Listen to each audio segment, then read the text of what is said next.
আসসালামু আলাইকুম। সকল সম্মানিত ব্যাংকার ও আর্থিক প্রতিষ্ঠানে কর্মরত কর্মকর্তা যারা শুনছেন বা দেখছেন সবাইকে আমার চ্যানেল ব্যাংকিং স্যাপিয়েন্সে স্বাগত। জেএআইবিবিতে business communication in financial institutions পরীক্ষাটি প্রথম দিন দুপুরের পর হয়। পরীক্ষার খুব বেশি দিন নেই, আর মাত্র 1 মাসেরও কম সময় আছে। বিজনেস কমিউনিকেশনের প্রথম মডিউল হলো theory and process of communication. পুরো বিষয়টি থিওরিটিক্যাল, তবে আমাদের ব্যক্তিগত বা অফিসিয়াল প্রয়োজনে কমিউনিকেশন খুবই বাস্তব বা প্র্যাকটিক্যাল একটি বিষয়। তাই একটু কৌশল মেনে লিখলে এই সাবজেক্টটা সহজ বলা যায়।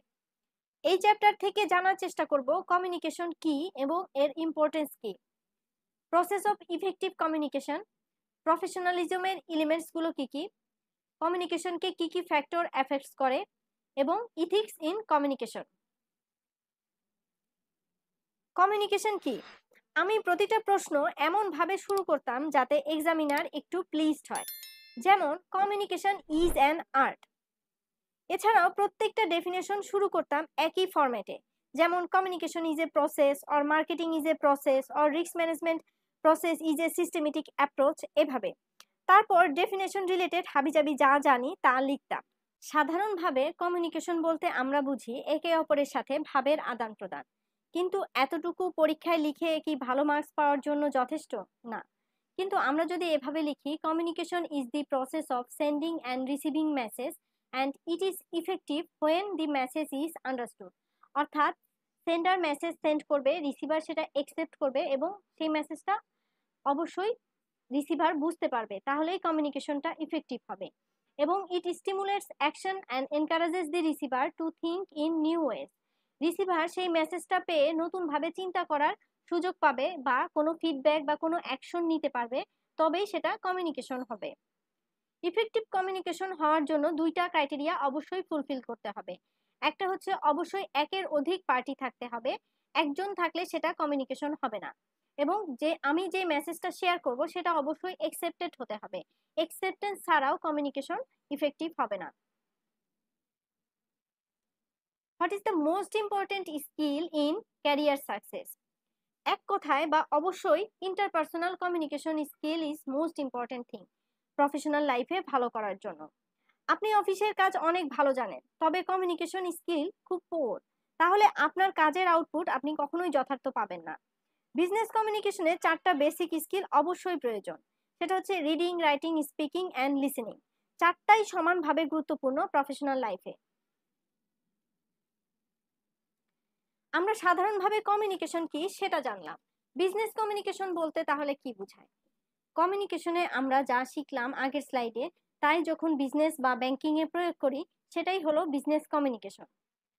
বিজনেস কমিউনিকেশন দুই ধরনের হয়, ইন্টারনাল কমিউনিকেশন এবং এক্সটার্নাল কমিউনিকেশন। ইন্টারনাল কমিউনিকেশন হয় উইদিন দ্য ব্যাংক বা উইদিন দ্য কোম্পানি, এবং এক্সটার্নাল কমিউনিকেশন হয় সাপ্লায়ার্স, ডিস্ট্রিবিউটরস, কাস্টমার্স, ক্লায়েন্টস বা রেগুলেটরি অথরিটি এর সাথে। ইন্টারনাল কমিউনিকেশনের কয়েকটা উদাহরণ হলো maintaining and enhancing employee motivation, এটা ইন্টারনাল কমিউনিকেশনের একটা বড় অংশ। Issuing directives to the staff or employee, অর্থাৎ কর্মকর্তারা কিভাবে প্রত্যেকটা কাজ যথাযথভাবে সম্পাদন করবে সে নির্দেশনা দেয়া।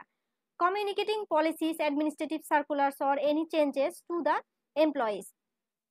ম্যানেজমেন্টকে ডেইলি অ্যাক্টিভিটি সম্পর্কে বা মান্থলি অ্যাক্টিভিটি সম্পর্কে ইনফর্ম করাটাও ইন্টারনাল কমিউনিকেশনের একটি উদাহরণ। এক্সটার্নাল কমিউনিকেশনের এক্সাম্পল হলো প্রোডাক্ট সেলিং অর পার্চিং এর জন্য ভেন্ডর, ডিস্ট্রিবিউটর, সাপ্লায়ার বা ক্লায়েন্টদের সাথে কমিউনিকেশন মেনটেন করা। Email, newsletter, social media or press release external কমিউনিকেশনের উদাহরণ। এছাড়া communication with the shareholders, vendors, distributors, suppliers, clients or customers etcetera. External অথবা ইন্টারনাল যেই কমিউনিকেশনই বলি না কেন, কমিউনিকেশনকে অবশ্যই ইফেক্টিভ হতে হবে। 7C এর মাধ্যমে আমরা ইফেক্টিভ কমিউনিকেশন এক্সপ্লেইন করতে পারি। এই 7টা সি যদি অ্যাচিভ করা যায় তাহলে বিজনেস কমিউনিকেশনের বেসিক প্রিন্সিপালগুলো মেনটেন করা যায়। চলুন দেখে নেই এই 7টা সি কি কি। প্রথমেই কমপ্লিটনেস। আমরা যে মেসেজটা কমিউনিকেটেড করব সেটা অবশ্যই কমপ্লিট হতে হবে, কোনো গেস করার কিছু থাকবে না। ইট covers 5 Ws: who, when, where, what and why. এই 5টা WS কোশ্চেনের উত্তর অবশ্যই থাকতে হবে মেসেজের মধ্যে, তাহলে মেসেজটা কমপ্লিট হবে। সেকেন্ড ইজ কনসাইসনেস, অর্থাৎ communication must be short and simple. অপ্রয়োজনীয় শব্দ বা অধিক শব্দ বিরক্তির উদ্রেক ঘটায়। So it must be expressed with least words and avoids unnecessary words. Third C is clarity. কমিউনিকেশনে অস্পষ্টতা থাকা যাবে না। মেসেজকে হতে হবে সুস্পষ্ট এবং clear. It is not about voice clarity, it is about message clarity. অর্থাৎ আমি যে মেসেজটা দিতে চাই সেটা রিসিভার যাতে খুব সুস্পষ্টভাবে বুঝতে পারে। Fourth is correctness. কারেক্টনেস বলতে বোঝায় কমিউনিকেশনের মেসেজটি হবে গ্রামাটিক্যালি কারেক্ট, স্ট্রাকচারালি কারেক্ট, কোনো স্পেলিং মিস্টেক থাকবে না এবং মেসেজের ইনফরমেশনও হবে নির্ভুল। 5 কনসিডারেশন। যখন আমরা কিছু শুনি বা বলি কিছু বিষয় অবশ্যই কনসিডার করা উচিত। যেমন কাস্টমারের পয়েন্ট অফ ভিউ থেকে কোনো বিষয় দেখা, কাস্টমার কি চায় বা কাস্টমারকে গুরুত্ব দেয়া, এটা হলো কনসিডারেশন। কার্টেজি, আমাদের আচরণই বলে দেয় কমিউনিকেশনের আউটপুট কি হবে। তাই communication must show some kind of politeness. কমিউনিকেশনে এ কারণে থ্যাংক ইউ, সরি, কনগ্রেটস এ ধরনের কিছু শব্দ ব্যবহার করা উচিত যেখানে যেটা প্রয়োজন। And last one is concreteness. 3 number পয়েন্টে আমরা বলেছি কমিউনিকেশনকে হতে হবে ক্লিয়ার অর ভিভিড, অর্থাৎ প্রাণবন্ত। We must avoid ornamental flowery words, এগুলো কমিউনিকেশনকে দুর্বল করে দেয়। We need to use correct words at correct situation, it is called concreteness of message. এই 7C দিয়ে আমরা ইফেক্টিভ কমিউনিকেশন সেই সাথে কমিউনিকেশনের বেসিক প্রিন্সিপালও ব্যাখ্যা করতে পারি। বিজনেস কমিউনিকেশনের ডিটেইল জানা হলো। আইবিবি রিডিং ম্যাটেরিয়ালসে বিজনেস কমিউনিকেশনের ইম্পর্টেন্স 3 ভাবে ব্যাখ্যা করা আছে, যেমন importance of communication, importance of business communication and importance of communication in banking. আমার মনে হয় একটা ইম্পর্টেন্স পড়লেই 3টাই লেখা সম্ভব। আমি সবসময়ই শর্টকাট খুঁজি, তাই এভাবে বলছি আর কি। পুরোটাই ন্যারেটিভ উত্তর, তাই আইবিবি রিডিং ম্যাটেরিয়ালস থেকে রিডিং পড়ুন। এই প্রশ্ন উত্তর করা তেমন কোনো কঠিন কিছু হবে না। কিছু হাবিজাবি ইন্ট্রোডাক্টরি লাইন রেডি রাখতে পারেন ইম্পর্টেন্স আসলেই যা লিখবেন। যেমন communication is very important for every person in the world, it can make or break a deal, to succeed in a career or relationship communication is very important. এরকম কিছু line আপনারা ready করে রাখতে পারেন যে ইম্পর্টেন্স আসলে যাই আসুক এই লাইনগুলো লিখে দিব। এরপর কিছু পয়েন্টসের নাম মুখস্থ করে রাখুন। সেই পয়েন্টসগুলো প্রত্যেকটা অ্যাটলিস্ট 3-4 লাইন করে লিখুন। বেশি লেখার দরকার নাই, তাহলে টাইম কভার করা যাবে না। যেমন কমিউনিকেশনটা কর্পোরেট পার্সপেক্টিভ থেকে কিভাবে ইম্পর্টেন্ট। কর্পোরেট লেভেলে ইফেক্টিভ কমিউনিকেশন খুবই গুরুত্বপূর্ণ। ক্লিয়ার কমিউনিকেশন কনফিউশন দূর করে, কোম্পানির জন্য সময় এবং অর্থ দুটোই সেভ করে। একটা কোম্পানির ক্লায়েন্টরাও ক্লিয়ার কমিউনিকেশন এক্সপেক্ট করে যে কোনো প্রোডাক্ট বা সার্ভিস ডিলিং এর ক্ষেত্রে। পার্সোনাল পার্সপেক্টিভ, ব্যক্তিগত এবং পারিবারিক জীবনেও কমিউনিকেশন অত্যন্ত গুরুত্বপূর্ণ। Miscommunication can break a relationships or deals. Stable রিলেশনশিপেও মিসকমিউনিকেশনের কারণে বিশৃঙ্খলা চলে আসতে পারে। National perspective, effective communication is important both for public servants and politicians. যেখানে পাবলিক ডিলিংস আছে সেখানে কমিউনিকেশন যদি কারেক্ট না হয় তাহলে সেটা ন্যাশনাল ইকোনমিতে নেগেটিভলি ইম্প্যাক্ট করে এবং সাধারণ মানুষও সেটাকে সহজভাবে নাও নিতে পারে। সাধারণভাবে কমিউনিকেশনের ইম্পর্টেন্স 3টা হেডিংয়ে বললাম, যেমন কর্পোরেট পার্সপেক্টিভ, পার্সোনাল পার্সপেক্টিভ এবং ন্যাশনাল পার্সপেক্টিভ। এই 3টা পয়েন্টই আবার একটু নাম পাল্টে বিজনেস কমিউনিকেশনের ইম্পর্টেন্স কি এক্সপ্লেইন করা যায়। যেমন operations management, day to day operational activity manage করার জন্য এমপ্লয়ি এবং ম্যানেজারের মাঝে যেটি বেশি গুরুত্বপূর্ণ তা হলো ফাস্ট অ্যান্ড ইফেক্টিভ কমিউনিকেশন। এই communication both internal and external share holders এবং পার্টনার্স সবার জন্যই খুবই গুরুত্বপূর্ণ। Second is information management. বর্তমান পৃথিবীতে ইনফরমেশন অত্যন্ত গুরুত্বপূর্ণ। একটা বিজনেসকে নতুন মার্কেট সম্পর্কে জানতে হয়, অ্যাওয়্যার থাকতে হয় এবং সঠিক সোর্স থেকে ইনফরমেশনটাকে এক্সট্রাক্ট করতে হয়। This information is related to new business opportunities, new market share, new threats in the market, competitive rivalry, imported industry events, risk, internal and external problems, etc. Relationship management, effective communication business বা company এর সকল stake holder যেমন employee, clients, investors, ক্রেডিটরস, ডিপোজিটরস, suppliers এবং local কমিউনিটিসের সাথে communication strengthen করে থাকে। তাই বলা যায় হেলদি বিজনেস এনভায়রনমেন্ট এনশিওর করার জন্য ইফেক্টিভ কমিউনিকেশন অত্যন্ত গুরুত্বপূর্ণ। আবার কমিউনিকেশন ব্যাংকিংয়ে কিভাবে গুরুত্বপূর্ণ বা সাহায্য করে এরকম প্রশ্নও আসতে পারে। উত্তর কিন্তু একই। আমরা প্রথমেই ইন্ট্রোডাক্টরি কিছু সেন্টেন্স দিব, যেমন it is very crucial for banks for successful operation. এছাড়া একজন ব্যাংকারকে তার কলিগ, সাবঅর্ডিনেট, সুপারিয়র বা ক্লায়েন্টস, কাস্টমার্স এবং রেগুলেটরি অথরিটির সাথেও কথা বলতে হয়। সো কমিউনিকেশন ব্যাংকিং অপারেশনে অত্যন্ত গুরুত্বপূর্ণ। এছাড়াও আমরা কিছু পয়েন্ট দিব এবং প্রত্যেকটা পয়েন্টে 2-4 লাইন এক্সপ্লেনেশন দিলে এই প্রশ্নটা সহজেই উত্তর করা যাবে। যেমন মার্কেটিং অফ প্রোডাক্টস অ্যান্ড সার্ভিসের জন্য আমাদের কমিউনিকেশন প্রয়োজন হয়। কাস্টমারকে সার্ভিস দেওয়ার জন্য আমাদের ইফেক্টিভ কমিউনিকেশন স্কিল থাকতে হয়। ক্লায়েন্ট রিলেশনশিপ ম্যানেজ করার জন্য আমাদেরকে প্রতিনিয়ত কমিউনিকেশন ডিল করতে হয়। এছাড়া উইদিন দ্য কোম্পানি বা ব্যাংক আমাদের ইন্টারনাল কমিউনিকেশন প্রতিনিয়ত করতে হয়। তাই বিজনেস কমিউনিকেশন বা কমিউনিকেশন ব্যাংকিং এর সাথে ওতপ্রোতভাবে জড়িত। এভাবে কিছু পয়েন্ট ব্যাখ্যা করে শেষে কিছু ক্লোজিং সেন্টেন্স দিব, যাতে করে প্রশ্নের উত্তরটা পূর্ণাঙ্গ হয়। কমিউনিকেশনের সাথে প্রফেশনালিজম ওতপ্রোতভাবে জড়িত। Effective communication depends on professionalism. প্রফেশনালিজমের 6টা এলিমেন্ট আছে, যেগুলো হলো work ethics, integrity, team spirit, humbleness, positivity and ethics. প্রত্যেকটা এলিমেন্টই 1-2 লাইন করে ডেসক্রিপশন জেনে নেওয়া প্রয়োজন। যেমন ওয়ার্ক এথিক, একজন প্রফেশনাল পারসন কাজের কোয়ালিটি এর সাথে কখনোই কম্প্রোমাইজ করেন না, সর্বোচ্চ চেষ্টা করেন হাইয়েস্ট পারফরমেন্স অ্যাচিভ করার জন্য, যেটাকে বলা হয় work ethics. Integrity, the professional person keeps his or her promises within the required time period. এছাড়াও প্রফেশনাল পারসন ভুলকে অ্যাকসেপ্ট করেন রেসপন্সিবিলিটি দিয়ে এবং ভুল থেকে শিক্ষা নিয়ে পরবর্তীতে ভবিষ্যতে যাতে সেই একই ভুল না হয় সেভাবেই সামনে এগিয়ে যান, এটাকে বলা হয় integrity.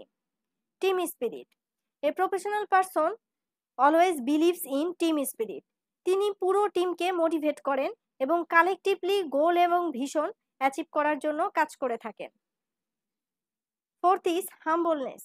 Professional person is always respectful and performs good business etiquette both to the superiors, colleagues and subordinates. অর্থাৎ প্রফেশনাল পারসনের আচরণে নম্রতা, বিনয়ী ভাব সুস্পষ্ট থাকে। পজিটিভিটি, একজন প্রফেশনাল এমপ্লয়ির কাছে যত কঠিন সিচুয়েশনই আসুক, he always keeps A positive Outlook এবং পজিটিভলি সলিউশনে যাওয়ার চেষ্টা করেন। এথিক্স, ব্যাংকিংয়ে এথিক্স খুবই গুরুত্বপূর্ণ একটি বিষয়, কিন্তু অধিকাংশ ক্ষেত্রেই এর সঠিক এক্সারসাইজ খুঁজে পাওয়া যায় না। প্রফেশনাল পারসনকে বিজনেস ডিসিশন মেকিং এর ক্ষেত্রে অবশ্যই এথিক্যাল হতে হবে। Process of business communication model. Business communication মডেলকে 6টা হেডিং এ এক্সপ্লেইন করা যায়। যেমন সেন্ডারের কাছে যখন কোনো আইডিয়া থাকে তখন সে সেটাকে একটা মেসেজে এনকোড করে এবং সেই মেসেজটাকে চ্যানেলের মাধ্যমে রিসিভারের কাছে পাঠায়। চ্যানেল বিভিন্ন রকম হতে পারে, যেমন verbal communication, text message or any other communication channel. Receiver যখন মেসেজটি পায় তখন সে সেটাকে ডিকোড করে বোঝার চেষ্টা করে।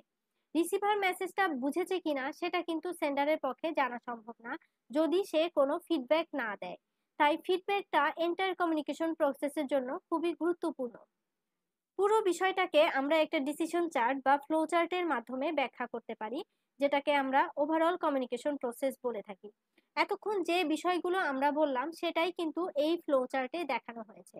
অর্থাৎ একজন সেন্ডার একটা মেসেজকে এনকোড করে চ্যানেলের মাধ্যমে রিসিভারের কাছে পাঠাচ্ছেন, রিসিভার সেটা বুঝে একটা ফিডব্যাক সেন্ডারের কাছে দিচ্ছেন। পুরো প্রসেসে নানা রকমের নয়েজ থাকতে পারে, এই নয়েজগুলোকে বলা হয় কমিউনিকেশন ব্যারিয়ার। আমরা এভাবে যদি এন্টার কমিউনিকেশন প্রসেসকে একটি ফ্লোচার্ট এঁকে ছোট করে ব্যাখ্যা করি তাহলে খুব ভালো মার্কস পাওয়া যাবে। আমি সবসময় যেটা বলি, চার্ট, গ্রাফ বা পয়েন্ট ব্যবহার করলে ভালো মার্কস পাওয়া যায়। আপনারা এটা ফলো করে দেখতে পারেন। কমিউনিকেশনে যদি ব্যারিয়ার থাকে তখন সেটা আর কোনোভাবেই ইফেক্টিভ কমিউনিকেশন হবে না। আমরা একটু জানার চেষ্টা করি কমিউনিকেশনের কমন ব্যারিয়ার্স গুলো কি। যেমন lack of language skills, lack of listening skills. কেউ কেউ কমিউনিকেশনে ইমোশনাল ইন্টারফারেন্স করেন, যেটা করা উচিত না। ফিজিক্যাল ডিস্ট্রাকশনস হতে পারে। কমিউনিকেশনের এনভায়রনমেন্টটা ক্লোজড হতে পারে। ম্যানেজমেন্ট এবং এমপ্লয়িজের মধ্যে ট্রাস্ট না থাকলে কমিউনিকেশনে ব্যারিয়ার তৈরি হয়। কেউ কেউ কমিউনিকেশনের ক্ষেত্রে পাওয়ার, স্ট্যাটাস এবং রিয়ার্সের জন্য কম্পিটিশন করে থাকেন, যেটা কমিউনিকেশনকে দুর্বল করে তোলে। অনেস্ট কমিউনিকেশন করতে কেউ কেউ ভয় পান। এছাড়া ওভারঅল কমিউনিকেশন স্কিলসে গ্যাপ থাকতে পারে, ইগো ইনভলভমেন্ট হতে পারে। এই সকল বিষয় যদি একটা কমিউনিকেশনে থাকে তাহলে সেই কমিউনিকেশনটা ইনএফেক্টিভ হয়ে যায়। তাই আমাদের ব্যারিয়ার্সগুলো দূর করার জন্য যথাসম্ভব চেষ্টা করতে হবে। একটা কমিউনিকেশন কেমন হবে তা কতগুলো ফ্যাক্টরের উপর ডিপেন্ড করে। এর মধ্যে প্রধান যে ফ্যাক্টর সেটা হচ্ছে culture. Culture is a significant factor. It includes language, belief system, morality, perspective, religion etcetera. Cultural background ভিন্ন হলে কমিউনিকেশন অ্যাপ্রোচও ভিন্ন হয়ে যায়। Emotional quotient. ইমোশনাল ফ্যাক্টরস যেমন স্ট্রেস, অ্যাঙ্গার, অ্যাংজাইটি, এমপ্যাথি এগুলো কমিউনিকেশনকে বিভিন্নভাবে প্রভাবিত করে। Emotional factors sometimes lead to challenges of communication and misunderstanding also. Past experiences. Past communication experience যদি ভালো হয় তবে ফিউচার কমিউনিকেশন স্মুথ এবং ইফেক্টিভ হয়। আর যদি কোনো ব্যাড এক্সপিরিয়েন্স থাকে তবে সেই কমিউনিকেশনটাকে কন্টিনিউ করা বা পজিটিভ করাটা বেশ কঠিন হয়ে যায়। Educational background. সেন্ডার এবং রিসিভারের এডুকেশন লেভেলও কমিউনিকেশন প্রসেসে ইম্প্যাক্ট রাখে। উভয়ের এডুকেশন লেভেল যদি সিমিলিয়ার হয় তাহলে কমিউনিকেশনটা ফ্রুটফুল হয়। Clarity of the message. Message যত ক্লিয়ার, শর্ট এবং সিম্পল হবে রিসিভার তত সহজে বুঝতে পারবে। তাই ক্ল্যারিটি অফ মেসেজ কমিউনিকেশনকে ইফেক্টিভ করে। গ্রুপ অ্যাফিলিয়েশনস। কোনো একটা মেসেজ কোনো একটা পার্টিকুলার গ্রুপ বা জনগোষ্ঠীকে উদ্দেশ্য করে তৈরি করা হয়। এক্ষেত্রে জেন্ডার, জিওগ্রাফি, এজ এবং অন্যান্য যেসব ফ্যাক্টর আছে সেগুলো কর্পোরেট কমিউনিকেশনে গুরুত্বপূর্ণ ভূমিকা রাখে। পজিশনস। সেন্ডার এবং রিসিভার যখন একই কমিউনিকেশনের জন্য ডিসিমিলিয়ার প্লেসে অবস্থান করে তখন কমিউনিকেশনস ব্রেকডাউন হয়। আবার একই প্লেসে অবস্থান করা সত্ত্বেও সঠিক কমিউনিকেশন যদি সঠিক সময়ে এমপ্লয়ীদের সাথে কমিউনিকেট করা না হয় তাহলেও কিন্তু কমিউনিকেশনটা কমপ্লিট হয় না, বরং মিসআন্ডারস্ট্যান্ডিং এর সৃষ্টি হয় এন্টার কমিউনিকেশন প্রসেসে। তাই পজিশন এবং সঠিক সময়ে কমিউনিকেশন শেয়ার করাটা এন্টার কমিউনিকেশন প্রসেসকে এফেক্ট করে। Functional relationship. সেন্ডার এবং রিসিভারের মধ্যকার রিলেশনশিপও কমিউনিকেশনে বড় একটা ইম্প্যাক্ট রাখে। যেমন প্রোডাক্ট ম্যানেজারের সাথে যেই কমিউনিকেশনটা শেয়ার করা হয় সেটা হয়তো অপারেশন ম্যানেজার নাও বুঝতে পারে, অথবা message from the internal council may not be understood by the quality control manager. অর্থাৎ যার কমিউনিকেশন যার জন্য প্রযোজ্য সেই সেটা বুঝতে পারে, অন্যজন সেটা নাও বুঝতে পারে, কিন্তু যাকে দেয়া হয়েছে তিনি বুঝতে পারলে কমিউনিকেশনটা ইফেক্টিভ হয়। ব্যাংকিং প্রফেশনে এথিক্সটা অত্যন্ত গুরুত্বপূর্ণ। ঠিক তেমনি বিজনেস কমিউনিকেশনে এথিক্স নিশ্চিত হয় প্রত্যেক এমপ্লয়ি এর কমিউনিকেশনের মাধ্যমে। We can ensure ethical business communication by doing several activities. যেমন আমাদেরকে প্রতিটা কাজে সিনসিয়ার এবং ট্রুথফুল হতে হবে। যখন কিছু শুনি তা অ্যাক্টিভলি শুনতে হবে। কোনো জাজমেন্টাল ডিসিশন নেওয়া যাবে না। আমরা যখন কথা বলি অতীত অভিজ্ঞতা নিয়েই কথা বলা উচিত এবং we need two be confident in our activities. এছাড়াও আমাদের প্রয়োজন অনুযায়ী এমপ্যাথেটিক হওয়া প্রয়োজন। নেগেটিভ শব্দ ব্যবহার করা উচিত না, অন্যকে বিরক্ত করা উচিত না, অন্যের প্রাইভেসিকে রেসপেক্ট করা উচিত এবং প্রয়োজন অনুযায়ী দায়িত্ব গ্রহণ করা উচিত। এই বিষয়গুলো যদি এনশিওর করা হয় আমাদের প্রতিটি কর্মকাণ্ড বা কমিউনিকেশনে তাহলে বিজনেস কমিউনিকেশনের এথিক্সগুলো মেনটেইন হয়। এখানে আমরা জানলাম কিভাবে একটা বিজনেস কমিউনিকেশনকে এথিক্যাল করা যায় সেই স্টেপসগুলো। এখন পরীক্ষায় এটা না এসে বিপরীতভাবেও আসতে পারে কিভাবে একটা কমিউনিকেশন আনইথিক্যাল হয়। যদি শর্টকাটে আনসার করতে চাই তাহলে যদি এই স্টেপসগুলোকে উল্টো করে লিখি তাহলেই কিন্তু একটা কমিউনিকেশন আনইথিক্যাল হয়ে যাবে। আপনারা চাইলে শর্টকাটে এই পয়েন্টগুলো ঘুরিয়ে দিতে পারেন। আবার চাইলে দু তিনটা পয়েন্টও রিডিং পড়তে পারেন, যেমন উইথ হোল্ডিং ইনফরমেশন। যেমন কোনো ম্যানেজার বা এক্সিকিউটিভ যদি ইন্টেনশনালি কোনো গুরুত্বপূর্ণ তথ্য বা ক্রিটিক্যাল নলেজ টিম মেম্বারদের সাথে শেয়ার না করে তবে সেই কমিউনিকেশনটা তখন কিন্তু আর এথিক্যাল থাকে না, এটা করাপ্ট হয়ে যায় আর সেটা হয়ে যায় আনএথিক্যাল কমিউনিকেশন। প্ল্যাগিয়ারিজম। সহজ কথায় প্ল্যাগিয়ারিজম অর্থ চুরি করা। অন্যের আইডিয়া, ওয়ার্ডস, ক্রিয়েটিভ ওয়ার্কস বা এক্সপ্রেশন সোর্স বা ক্রেডিট না দিয়ে নিজের নামে চালিয়ে দেওয়াটাই হচ্ছে প্লেগিয়ারিজম। অফিসে যদি প্লেগিয়ারিজম করা হয় তাহলে বড় রকমের মিসআন্ডারস্ট্যান্ডিং বা মিসকমিউনিকেশন তৈরি হতে পারে। ডিস্টর্টিং ইনফরমেশন, কমিউনিকেশনে মূল তথ্যের পরিবর্তন বা বিকৃতি করে বা ভুল তথ্য উপস্থাপন করাকে বলা হয় ডিস্টর্টিং ইনফরমেশন। অনেক সময় চটকদার বিজ্ঞাপন দিয়ে বা আউট অফ কনটেক্সট ইনফরমেশন দিয়ে এন্টায়ার কমিউনিকেশন প্রসেসকে বা মেসেজের ইন্টেগ্রিটিকে কম্প্রোমাইজ করা হয়। As a result overall communication becomes unethical. স্লাইডে যাই থাকুক, আমি নিজের মতো করে বলার চেষ্টা করেছি। ঠিক তেমনি পরীক্ষায় যাই আসতো না কেন, আমি যা জানি সেভাবে নিজের মতো করে সহজ ভাষায় লেখার চেষ্টা করতাম।